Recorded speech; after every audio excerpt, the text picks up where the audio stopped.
And I mentioned earlier the first significant day was getting fired. That triggered it. The second significant day was August 16th, 1978. My daughter's 16th birthday. Scott and I were driving from Connecticut to New Jersey for her birthday party. We got stuck in traffic on I-84 near Waterbury, Connecticut. All we talked about from the moment that we met with the RCA people and said we would take it is, what are we going to put on this 24 hours a day? Do you know how much?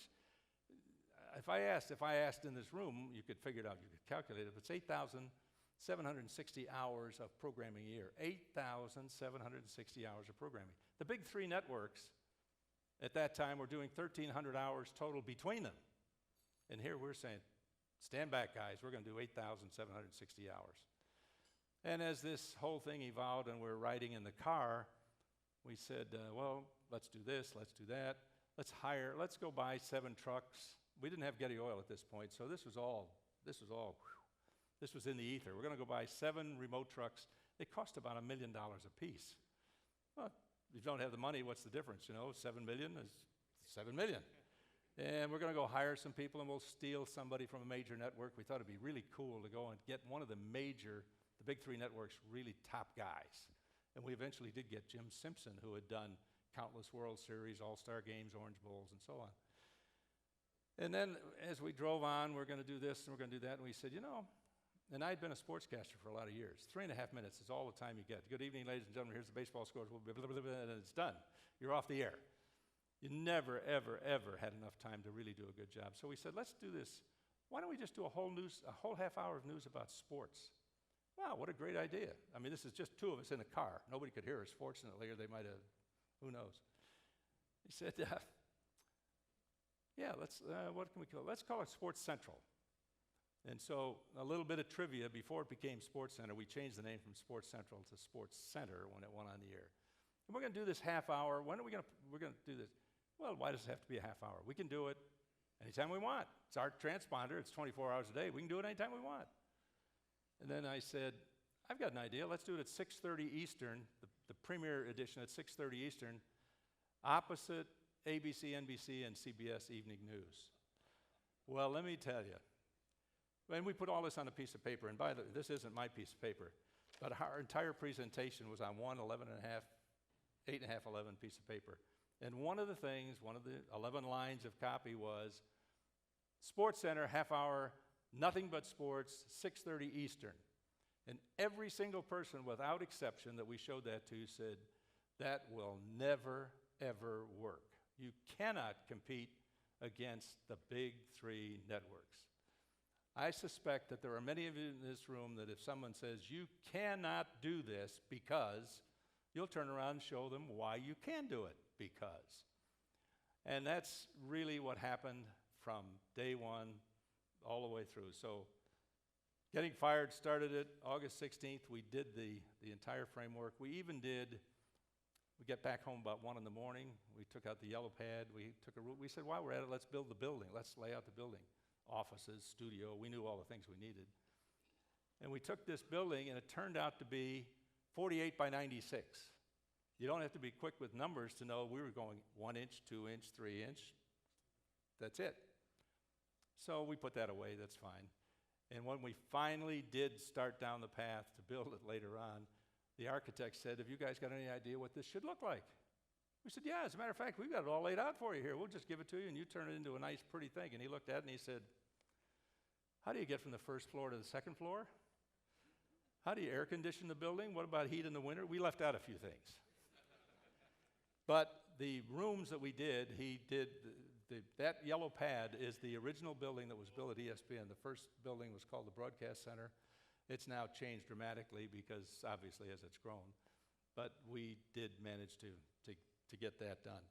So we just pursued everybody we could, talked to them about everything. And one of the things when you saw that opening about look us up and check us out because we're the newest network and all that great stuff, we told everybody from day one, we're going to do this.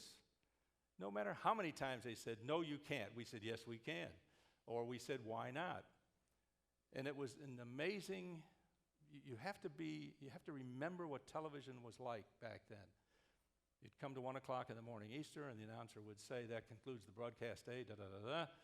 We are authorized under the FCC, whatever the numbers were, and now, ladies and gentlemen, our national anthem. And it concluded. And so when we said we're going to do sports 24 hours a day, the mindset was nobody is going to watch sports 24 hours a day. Well, we knew that right from the start. That wasn't the point. Sports were there for you to watch whenever you came in was the message we were trying to convey. And I'll tell you how quickly it caught on. We went to the 1978 cable convention, and they had a panel for new programming ideas. Boy, we were fired up with all the ideas. Ted Turner was there, different people. We had 7 people on the panel. You know how many people showed up in the audience? 5. We had more people on the panel than we had in the audience.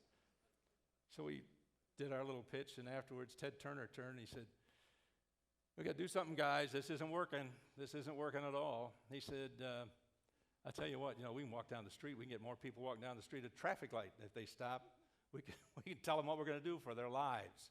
Because our idea was, you want to watch sports, you want to watch movies, you want to watch news, whatever it is.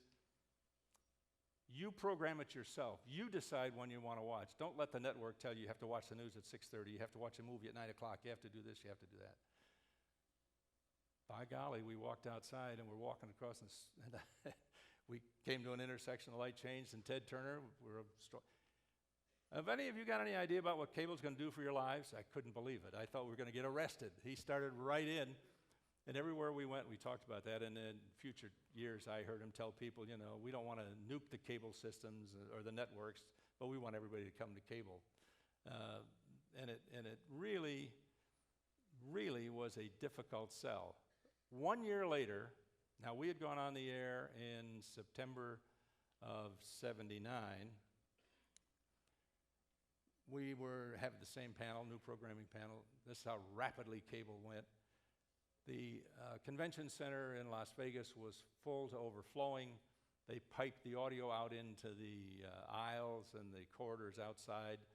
And suddenly, we were there. We did, the very first year, we did the NCAA every single game.